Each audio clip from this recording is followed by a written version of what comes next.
Ақын Ильяс Жансүгіровтің «Тапанша» деген өлеңінде «Үлпершек пе, үйрек пе» деген жыр жолдары бар. Қазақтың ұмыт қалған ұлттық тағамы үлпершекті дайындаймыз. Сиырдың немесе жылқының жүрегін дұрыстап іші сыртын жуып алып, ішіндегі еттерін ойып аламыз. Ұзатылып кеткен қыз еліне төркіндеп келгенде арнайы әзірленетін тағам. Қайда жүрсең де қызым, біздің жүрегімізде деген мағынада ақ ниетпен тартылады. Ал қыз баласы болса сәлем салып, иіліп алатын болған.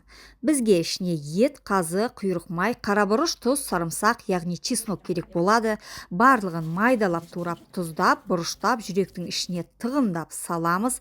Тебен инемен тігіп шығамыз да, қазанда бір қайнағаннан кейін көбігін алып, 3 сағат қайнатамыз. Уақыт өте мөп-мөлдір сорпасын сүзіп ұсынсаңыздар, тіпті рахаттанасыздар. Бұл бұрқырап піскен ыстық үлпершекті қиялап турайсыздар. Дәрумен мен нәрге бай келетін үлпершек асы өте құнарлы астарыңыз дәмді